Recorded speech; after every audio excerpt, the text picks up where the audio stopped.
Just look at this lovely perch I've just had made. I've just sold my car, or my wife's car should I say. The guy that bought it was a fabricator, so as part of the deal, like you do when you're selling things, he knocked me down a little bit, and I thought, well, what can I do? So I asked him to make this to get my price back up. So we've done a bit of a deal, and he's made this lovely stainless steel perch here. It's got nice infills so the moult can't get through. I've put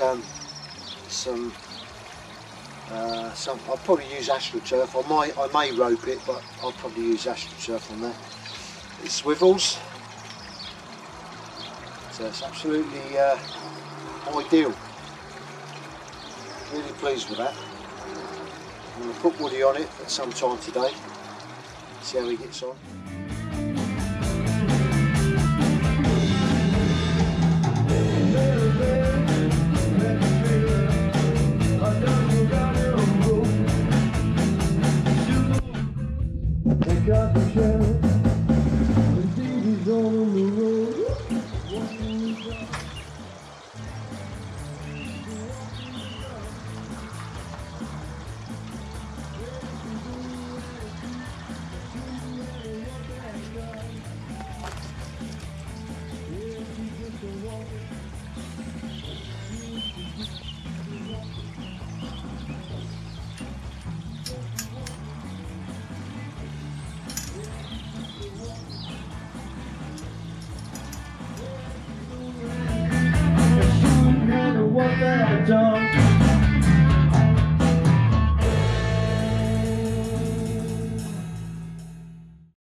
So this is another type of perch I use.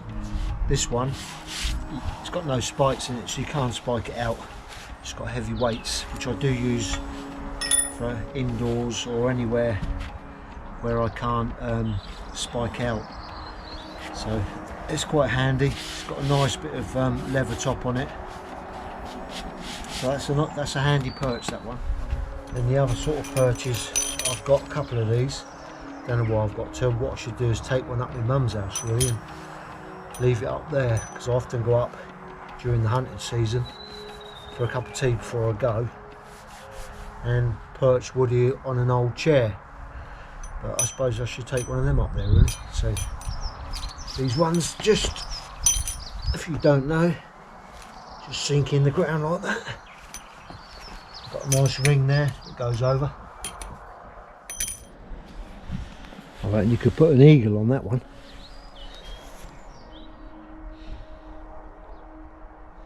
But that's the 3 perches that I've got. And there's the higher perches. You think of a joke there.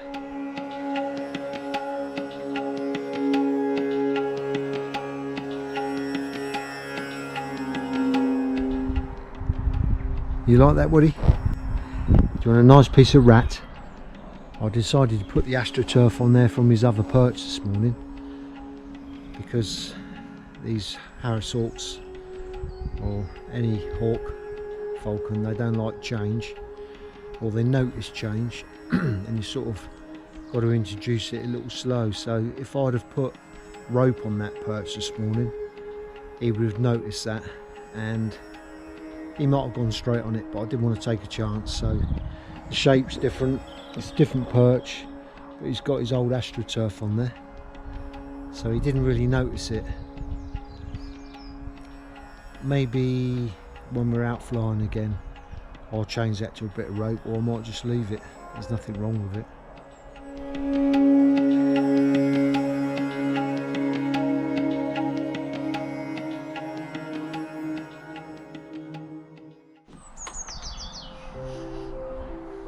So Woody's had a couple of bits of chicken this morning already, but I'm going to give him now half a rat.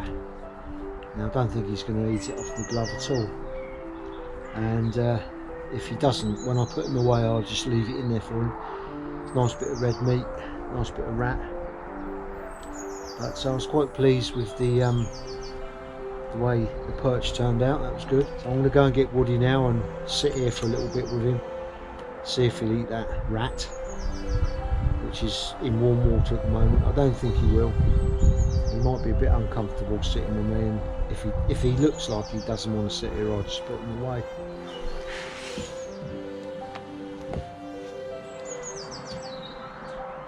So although I am handling him during the molt, again, different people do it different ways, and I think the most common way would be to leave him in his mews and let him molt and don't touch him, and then get him out at the end. I know that you certainly have to do that with falcons. I don't think you would ever attempt to just keep handling them, because you can get hold of them, but they're slightly different, Harris hawk, and he is getting on my fist when I go in there, and he's not too bad, but I don't want to stress him out. So if he doesn't like something, if I see he really doesn't like it, I won't do it. But it seems okay at the moment, and I'm sure when I offer this bit of rat up, it'll in a way get him a bit twitchy. He won't want it. He'll see it more as something he's not sure what it is.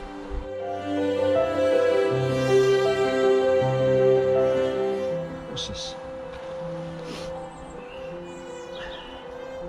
What's that, mate? I think he'd prefer to eat that during the day, say, because he's had a couple of bits of chicken this morning, which he's got a bit of a crop on him.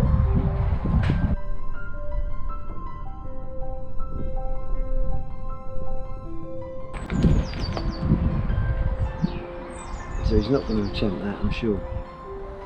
What's this, mate?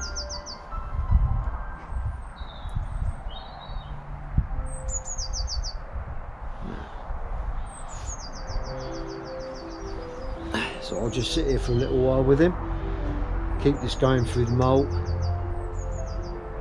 and if it gets to the stage where there's no way I can get him, I'm not going to chase him round that mews, but he seems to enjoy it, and he's been having a few rouses on there this morning, looking around. He's eating his food out here, so all the time I can do that I'll carry on.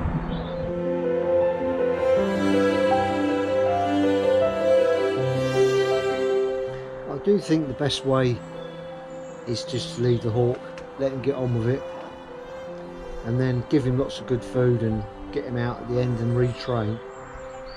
And that's the way most people will do it. And I would say that if someone's been doing falconry for many years and I haven't, that's then the way to go. But I like to just do what I'm doing, and I think from what I can see, he's not unhappy. Whether I change my mind again next year, I don't know, because with this hawking business, you pick up things as you go, you get lots of advice, which is great. Some advice you must take, and some you can weigh up and think, okay, that's great advice, but I can sort of adapt something there. But let's say next year, this is only my second molt. I did this last year on the molt, right up until I went away for a couple of weeks, and then he didn't want to get on my fist when I come back.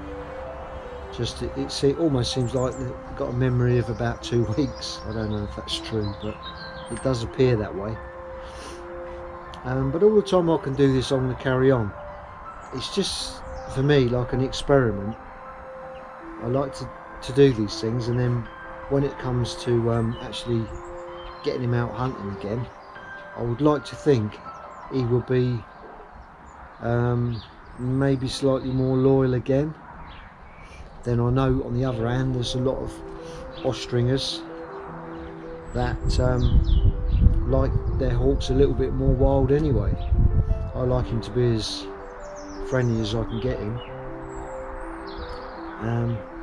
and even if I didn't pick him up and just picked him up at the end, because I've left these flying jesses on him now, and my plan was, if he does go wild again, I'm going to go in there at night when it's dark. And this was a little bit of advice I got from someone last year, going at night, where I was trying to pick him up last season at the end. If you saw the video at the end of last season, I was messing about trying to get him, and now I've learned don't need to do that. I'll just go in there when it's dark, while he's on his perch, he's got his jesses on, pick him up, put my light on and bring him out. But he might just do what he's doing now, get on my fist and come out, I don't know. I'm hoping he will. The other thought I had about doing this is, I don't think it will happen, but am I slowing him down? Am I slowing his molt down by picking him up? So I know that I've mentioned stress before, and I don't think he's being stressed, but I wonder whether getting him out is just slowing the actual molt down in any way. He's eating plenty, he's at fat weight, so as far as all his quality food goes, he's getting all that. So only time will tell, and unless I do this I won't know. I know how he molted last season. I've written down the date he dropped that first feather, and I know when I actually took him out hunting again, or when I first got him out the mews. It's all written down, documented. So I'll only know by going through a season doing this, and maybe next season I'll leave him and see if there's any difference, and that's the only way to really find out. If you're thinking of getting a Harris hawk, My advice is, because I've now had this hawk coming up for, I think it's for a year. We're in the second moult. So I've had 2 flying seasons and 2 moults. And what I'll say is, if you're thinking of getting a Harris hawk, make sure you're prepared to have a total commitment, because you can't do it if you're just thinking of playing at it, or just having a hawk and thinking that's fun. You've got to have these hawks, and it's every single day, 7 days a week, and you've got to think about everything. So if you want to go away on holidays and anything like that, it's a tie and a bind, and you should be flying these hawks, I think, every day, because that's what they want to do. Even if you're coming home from work, getting your hawk out and you've got lights on because it's winter and you can't go out during the day because you've been working, then you should be doing something with your hawk. So the other thing is, people are getting these thinking they're easy. They're not easy, they're hard work, and you can still mess them up, and you'll mess them up and they learn, and if they've learned bad habits, you won't get it out of them. So don't use them as a stepping stone. I think find someone, realise the falcon or the bird you want, and then get someone that's good at falconry to help you learn about that hawk. Don't get one of these and then pass it on. That's the wrong thing to do. Choose your falcon, choose your hawk, stick to it, be loyal to it. They don't want to be passed around. All this hawk knows, Woody, is me. Brought him home, trained him, hunt with him. I'm not going to pass him on to someone else. I'm keeping this hawk. I could easily have, if I wanted to, merlins, peregrines, and I know a fantastic falconer that could teach me them skills, and in fact he already is teaching me them skills.